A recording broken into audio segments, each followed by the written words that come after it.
ব্রিজে ঢুকানোর কথা রড, ঢুকে দেয় বাঁশ। ব্রিজ উদ্বোধন করার একটু ঢুকুর চলে যায়। নেতা আছে না নাই?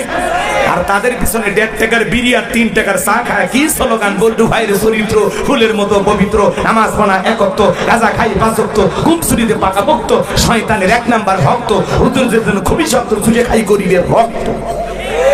পোস্টারে লেখা আছে গরিবের বন্ধু, ভোট দিয়ে দেখেন গরিবের কয় নাম্বার শত্রু।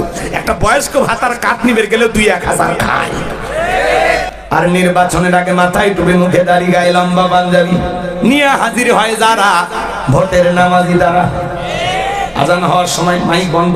ভাইরা আমার, আমি মুসলিম নেতা, কথা বলেন। এক এক নেতা দেখবেন নির্বাচনের আগে এখন সেই প্রতিশ্রুতি দিবে, 152টা তালিকা, পরে একটাও করবি না, একটাও না, একটাও। ওই যে ওনারা বলেছিল ঘরে ঘরে চাকরি, ঘরে ঘরে চাকরি দেখ আর না দেখ, ঘরে ঘরে হয় লাশ আর না ঘরে ঘরে মিথ্যা মামলা পৌঁছে দিচ্ছে। কথা কর না, ঠিক আছে না নাই? ওনারা কথা রাখছে, ঘরে ঘরে কিছু একটা দিছে। তো অনেক নেতা দেখবেন, ভাইয়ের আমার, আগামীতে যদি এই টাঙ্গাইলের নেতা হিসাবে আমাকে নির্বাচিত করেন, আমি ঘরে ঘরে গ্যাস দেব, বিদ্যুৎ দেব, উন্নয়নের জোয়ারে ভাসিয়ে যমুনার নদীতে ডুবিয়ে মারবো ইনশাআল্লাহ। সরি ভুল হয়ে গেছে, কথা বোঝেননি? ব্রিজে ঢুকানোর কথা রড, ঢুকে দেয় বাঁশ। ব্রিজ উদ্বোধন করার একটু ঢুকুর চলে যায়। নেতা আছে না নাই? আর তাদের পিছনে 1.5 টাকার বিড়ি আর 3 টাকার চা খায়। কি স্লোগান! বল্টু ভাইয়ের চরিত্র ফুলের মতো পবিত্র, নামাজ পড়া একত্র, গাঁজা খাই বাজক্ত, গুমসুরিতে পাকা ভক্ত, শয়তানের 1 নাম্বার ভক্ত, হুজুরদের জন্য খুবই শক্ত, চুষে খাই গরিবের ভক্ত। পোস্টারে লেখা আছে গরিবের বন্ধু, ভোট দিয়ে দেখেন গরিবের কয় নাম্বার শত্রু। একটা বয়স্ক ভাতার কাঠ নিবে গেলে 2-1 হাজার খায়। নির্বাচনের আগে সাইকেল কেনার টাকা নেই, মোটরসাইকেল কেনার টাকা নেই। সেই নেতা ঢাকাই বাড়ি, বিদেশে বাড়ি। নেতা দেশি, বাড়ি হলো বিদেশে। ওরা খালি মুখে মুখে বলে আমার সোনার বাংলা, আমি তোমায় ভালোবাসি, কিন্তু নেতার বাড়ি যা দেখেন, কয় হুজুর এই যে টাইস চাই না, হুজুর এই যে খাট, এটা বহুদের থেকে নিয়ে এসছে। বিছানার চাদরটা পর্যন্ত বিদেশি, জানালা দরজার পর্দা বিদেশি, খেতা সিলাই করা সুইটাও বিদেশি। এমন নেতা আছে বউ বিদেশি। কথা কয় না, রাগ করেন নাকি আপনারা? ওরা খালি মুখে মুখে বলে আমার সোনার বাংলা, আমি তোমায় ভালোবাসি, সোনার বাংলার জিনিস ভালোবাসি না। নির্বাচনের আগে রাস্তার ভিক্ষুক মহিলাকে 500 টাকা দিয়ে সেলফি তোলে, আর মানুষ মনে করে মানব দরদি নেতা, মানবতার ফেরিওয়ালা। এবার মিডিয়াতে প্রচার হয়ে গেল অমুক নেতা, হঠাৎ করে এক ভিক্ষুক মহিলার সাথে কি কাণ্ড।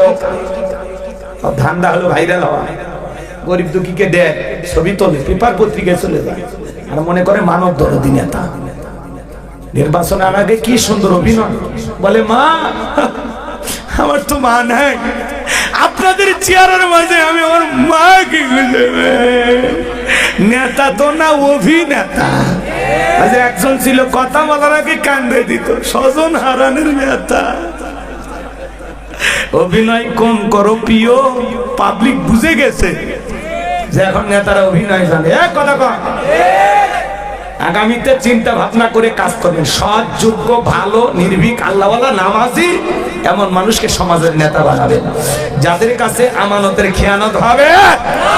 এই কথা ক্লিয়ার না ভেজাল আছে? লিল্লাহি তাকবীর, ফাসল্লি লিরাব্বিকা ওয়ানহার, রবের উদ্দেশ্যে সালাত আদায় করা লাগবে। লোক দেখানো নামাজ পড়লে হবে না, নেতা খালি নির্বাচনের আগে নামাজ পড়লে হবে না। নির্বাচনের আগে যে কায়দায় মার্কা থাকে, যে কয়েকদিন এলাকায় আনাগোনা করে, বাকি 5 বছর যদি এইভাবে এলাকায় আসা যাওয়া করতো, নেতার ভোট চাওয়া লাগতো না। কিন্তু নির্বাচনের সময় অলি গলি হয়, পাস করার পরে এখন নেতার সাথে যাই তাই চেপে ধরে, ভিক্ষুক হোক, ফকির হোক, মিসকিন হোক, কোনো সমস্যা নেই। কিন্তু যখন নির্বাচিত হয় কোটটাই পরে ঘুরবি, তখন যদি খালি যান টাচ করবে, খালি দেখেন এই ছোট লোক, তুমি জানো এটা গুলশান থেকে কেনা, উত্তরা থেকে কেনা, বসুন্ধরা মার্কেট থেকে কেনা, এই ছোট লোক আমাকে টাচ করলি কেন? আর এখন ওই ছোট লোকের সাথে মিল দিছে, কিন্তু পাস করার পরে পাল্টি দেয়, জনগণ কার চিনি না। এখন না দাওয়াত না দিলেও নেতা এসে বসে থাকে, কিন্তু নির্বাচিত হওয়ার পরে দাওয়াত দিয়ে খোঁজা পানে কে কই সিঙ্গাপুরে আছে, লন্ডনে আছে, আফ্রিকার জঙ্গলত গেছে, কথা কয় না কেন? এক এক দেশ ঘুরতে ঘুরতে নেতার 5 বছর দেশ বিদেশ ঘুরতে শেষ, মানে আপনার এলাকাতে আসার সুযোগই পাই। ওই জন্য নির্বাচনের আগে এসে আরেকবার অভিনয় করে, ভাইয়েরা আমার আমাকে ভোট দিয়েছেন কিন্তু আমি আসতে পারিনি, আমি 4 বছর ডায়াবেটিস হাসপাতালে ভর্তি ছিলাম। এই অভিনয় করে আরেকবার কইতে কইতে ওরা কতবার নিল আর গেল, কিন্তু ওরা কাজ করলো না। কথা কন,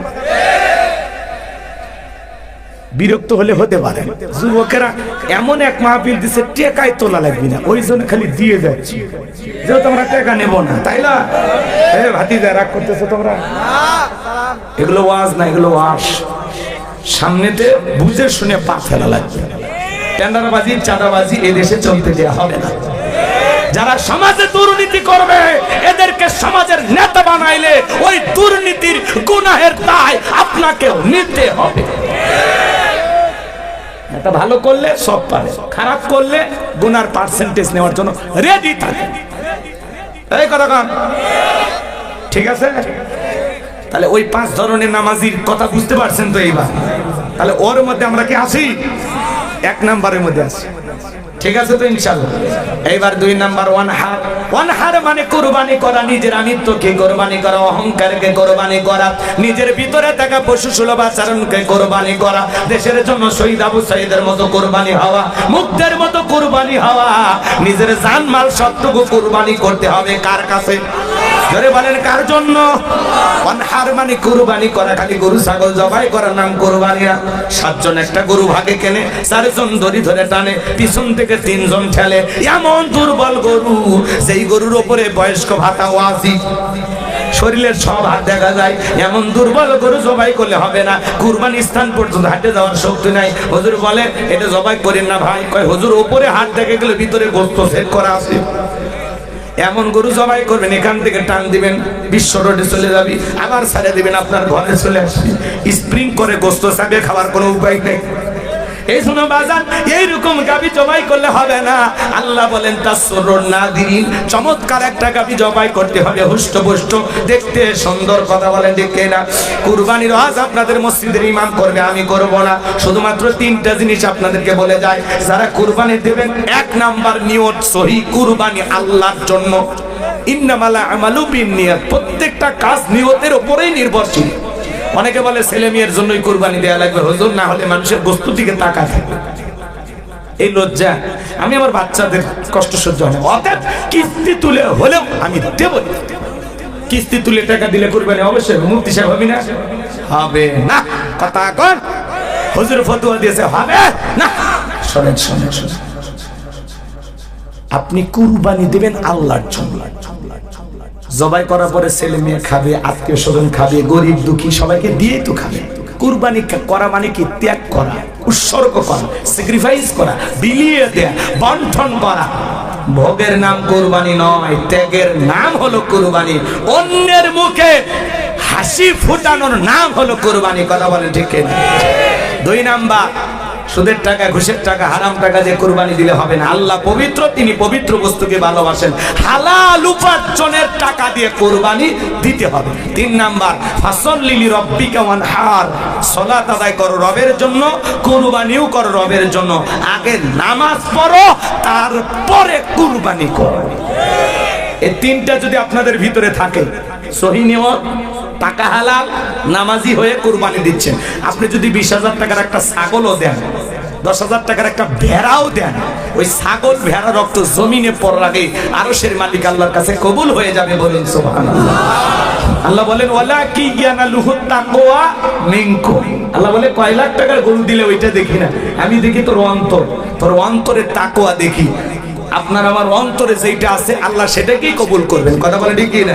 আর আপনি কুরবানি দিয়ে ডিজিটাল মিটারে মাপেন, কেজি প্রতি কত বললো হিসাব করেন, ওরে কষা কথা কয় না হুজুর।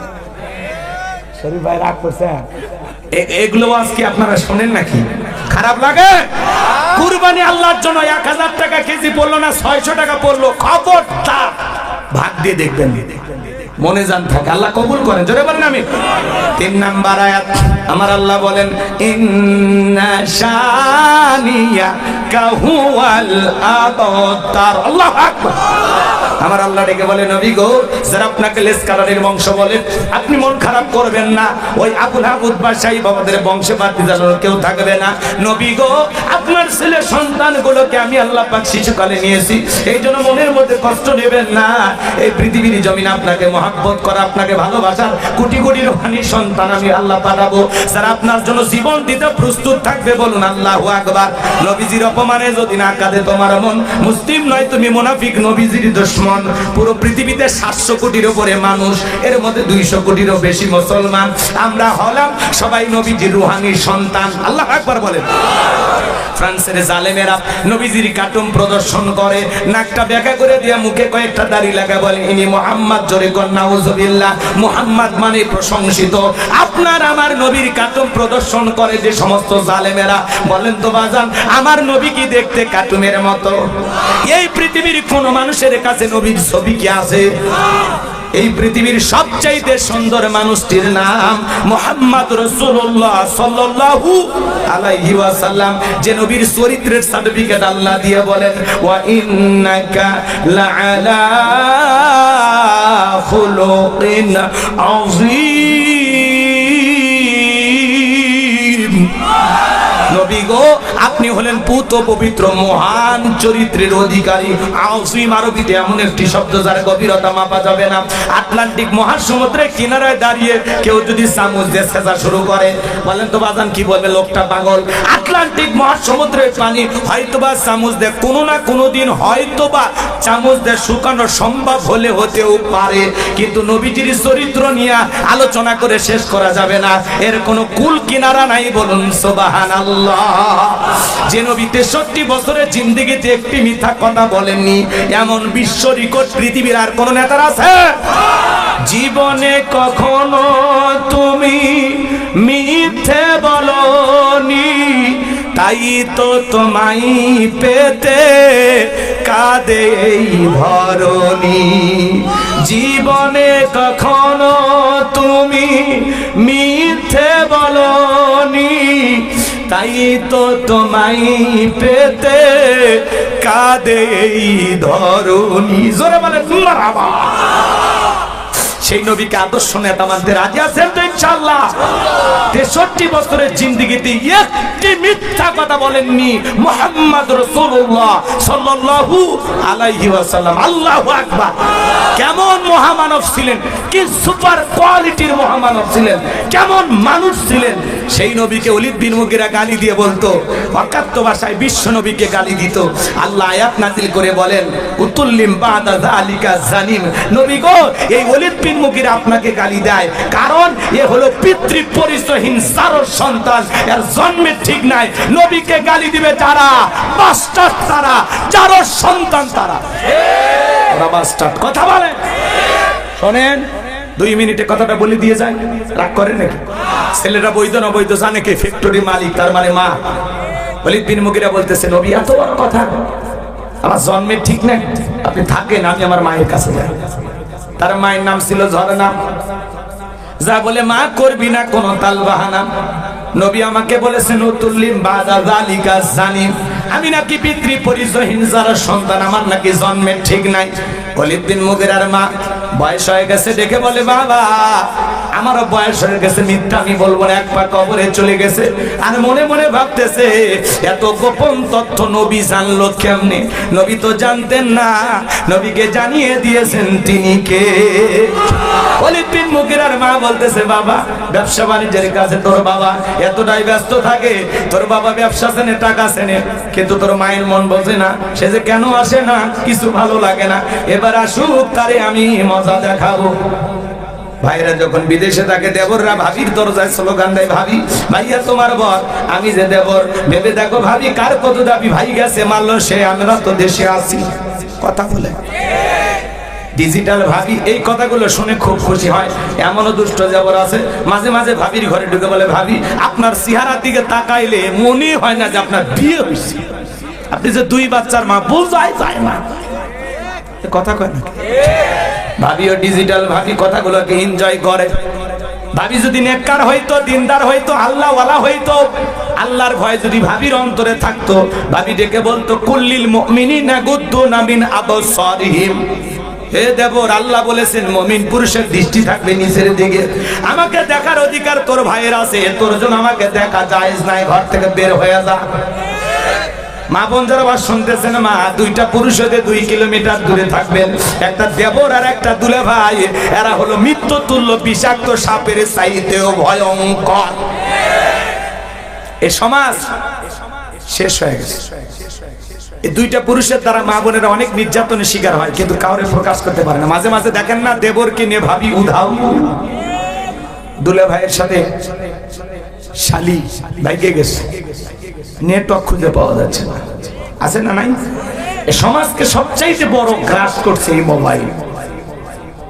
এই মোবাইলের ওজন কম, কিন্তু মোবাইলের মাধ্যমে পাপের ওজনটা অনেক বেশি।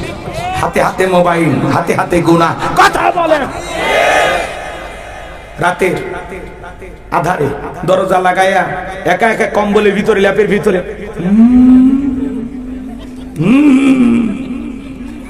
মা যখন নক করে দরজা, ভিতরে এখন আলো চলে, বাংলাদেশের স্বাধীনতার যুদ্ধ, পদ্মা সেতু করতে পড়ার ভান করে। যখন মা চলে যায়, আবারও মোবাইলে অনলাইনে ফ্রি ফায়ার, পাবজি, বাবজি, সাসাজি, অনলাইনে জুয়া। এই সমাজকে ধ্বংস করে দিচ্ছে।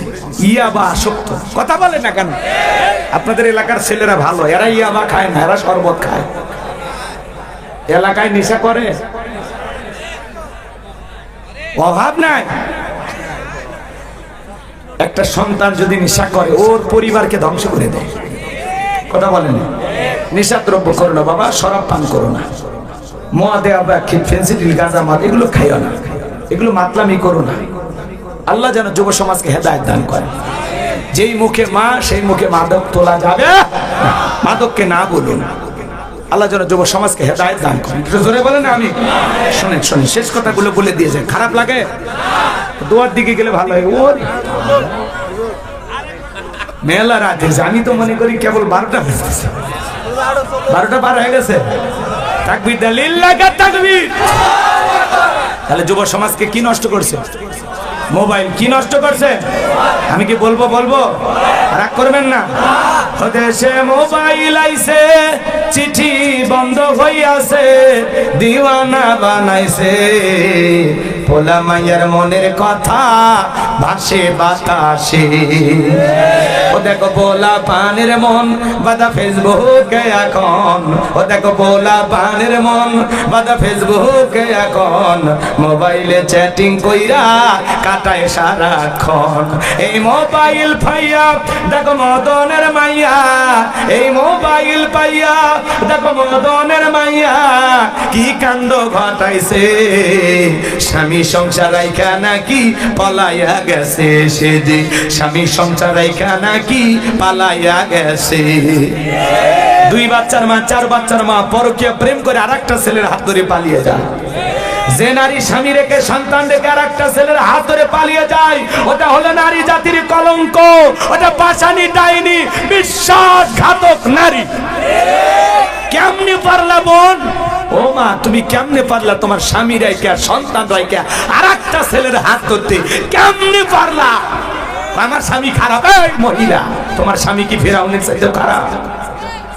কয়টা স্বামীর সংসার করেছো?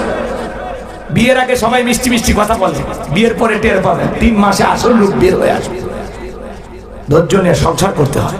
বেশি জেদ রাগ নারীকে ধ্বংস করে। এই কথা কন না আপনারা। ছেলে মানুষের রাগ থাকতে পারে স্বাভাবিক, কিন্তু মেয়ে মানুষের রাগ থাকতে না। তুমি রাগ দেখায় আর স্বামীর সংসার ছেড়ে কই যাইবা আর একটা ছেলের কাছে? ও যে তোমার কে দিছে? এই আবুলের মা, কথা বুঝলে না? বুঝবা। যার সাথে প্রীতি কইরা স্বামীকে ডিভোর্স দিয়া 2-3টা বাচ্চা রাইখা ওর বাড়িতে গেলা না, যায় দেখবে তালা তালা। কথা কর। এই যে পেপার মিডিয়াতে আপনারা না মাঝে মাঝে দেখেন না, বিবাহের দাবিতে বরিশালের মেয়ে টাঙ্গাইল, কথা কন, এই গ্রামে আসছে, ধরে তোমার বাড়ি কয় বরিশাল, তো তুমি হিজুলিতে, তখন বলছে এই গ্রামের বল্টু। কি করছে? কয় মোবাইলে একাধিকবার আমরা আলাপ করেছি, স্বামী স্ত্রীর মতো হোটেলে, আর কি করছে বলবো না, বুঝে নেন। এখন তোমার কি দাবি? বলে আমার আগে স্বামী ছিল, ডিভোর্স দিছি, দুইটা বাচ্চা আছে মায়ের কাছে রেখে আসছে, এখন আমার একটাই দাবি, বল্টু যদি বিয়ে করে ভালো, না হলে আমি আত্মহত্যা করে মারা যাব। তোর তো বরিশালের লঞ্চে ওঠার আগে মরা উচিত ছিল। কেমনে পারো স্বামী রেখে সন্তান রেখে আর একটা ছেলের বাড়িতে বিবাহের দাবিতে ধর্মঘাট অনশন করো? তোর লজ্জা করে না মা? ও মা, কেমনে এত সস্তা বানাইলি নিজেরে? নারীরা যত বেপরদায় চলাফেরা করবে, তত নারীদের সম্মান মর্যাদা নিচুতে চলে যাবে। নারীরা প্যাকেটে থাকলে, কভারে থাকলে, আল্লাহর বিধান পর্দাকে মানলে নারীদের মুক্তি, নারীদের শান্তি, নারীদের সম্মান মর্যাদা বৃদ্ধি হবে তখন, পর্দা মেনে চলবে যখন। প্যাকেটের ভিতরে জিনিসের আকর্ষণ ভাব আগলিরা বোঝে না, মানুষের দেখাবার ভাইলে এরা খুশি হয়। এজন্য আল্লাহ বলেন অকরনা ফি বুয়ুতিকুন্না ওয়ালা তাবাররাজনা তাবাররুজাল জাহিলিয়াতিল উলা, নারীরা তোমরা ঘরের ভিতরে অবস্থান করো, খবরদার জাহিলিয়াতি যুগের মেয়েদের মতো নোংরা অশ্লীল পোশাক পরে নিজের দেহকে প্রদর্শন করো না। নারীরা পর্দায় থাকলে নিরাপদ। কোনো কারণে যদি বাহিরে যেতে হয়, ঢিলা ঢালা বোরকা পরে হাত মোজা পা মোজা লাগাইয়া নারী বাহিরে যাবে। কোন সম্ভ্রান্ত ভদ্র ফ্যামিলির মেয়ে বোরকা ছাড়া বাহিরে যেতে পারে না। আর যেই নারী একটা জেলা থেকে আরেকটা জেলায় বিবাহের দাবিতে আসে, এই নারীর সম্মান মর্যাদা বলে কিছু নাই, ওই নারী অচল। কথা কম, কোন ছেলে তো যায় না, তোমরা আসো কেন? এই তোমরা আসো কেন? কথা কেন? ঠিক ঠিক, এক হাতে তালি বাজে। নারীরা সবাই খারাপ, তোমরা কি ফেরেশতা? তোমরা কিচ্ছু বোঝো না, ফিডের খাও। এই ছেলে শোনো, তোমার স্ত্রীর সাথে যদি কোন ছেলে পরকিয়া করে, তুমি মাইনা নিবা? অনেকে কথা কয় না, কি ভালোবাসা শেয়ার করবা নাকি? তুমি কি মনে করো এটা ওয়াইফাই লাইন যে আসবে পাসওয়ার্ড দিয়ে দিবা? ওটা বউ আমার পার্সোনাল জিনিস, কথা কয় না কেন? আপনার বউয়ের সাথে কেউ পরকীয়া প্রেম করলে মানবেন? মায়ের সাথে, বোনের সাথে, ফুপুর সাথে, খালার সাথে? কি কোন হুজুর, কল্পনাও করিনি এগুলো। কি বলেন? এই ছেলে তোমাকে বলছি, যুবক তোমাকে বলছি, তুমি যেই নারীর সাথে পরকীয়া প্রেম করতেছো, স্বামী আছে, সন্তান আছে, এরপরে ওর সাথে পরকীয়া প্রেম করতেছো, ওই মহিলাও কারো না কারো মা, কারো না কারো বউ, কারো না কারো মেয়ে, কারো না কারো খালা, কারো না কারো ফুফু। তোমার বোনের সাথে এমনটা করলে মানবা না, তোমার বউয়ের সাথে করলে মানবা না, তাহলে ওই নারী তো কারো না কারো বোন, কারো না কারো বউ। তাহলে তুমি কেমনে পারো? কত স্বামী পরিত্যক্তা নারী আছে, 2-3টা বাচ্চা সহ যাও বিয়ে করো, আল্লাহ খুশি হয়। কথা কয় না? কত নারী আছে দরিদ্র ফ্যামিলিতে, অভাবগ্রস্ত, বিয়ে হচ্ছে না টাকার অভাবে, যা না বাবা যা বিয়ে কর, যা, আল্লাহ খুশি হবে। আর একটা নারীর স্বামী আছে, সন্তান আছে, ওই দিকে কেমনে নজর যায়? বদমাইশ, কথা কয় না? খালি গালি দেওয়া জায়েজ নাই, মারা জায়েজ নাই, এজন্য কিচ্ছু বললাম না, তোদের সাইডে দিলাম। এখন তোদের বিবেক যদি থাকে তাহলে ভালো হয়ে যাবে, আর যদি ওই বিবেকে কুত্তে পেশাব করে দেয়, কিচ্ছু করার নেই। কেমনে রুচি হয় তোমার? কেমনে? একটা নারীর স্বামী আছে, সেই মহিলার দিকে তোর যে নজরটা যায়, কেমনে যায়? তোমার সাথে যা, ব্যক্তিত্বে যা, হ্যাঁ, মাঝে মাঝে দেখো না যে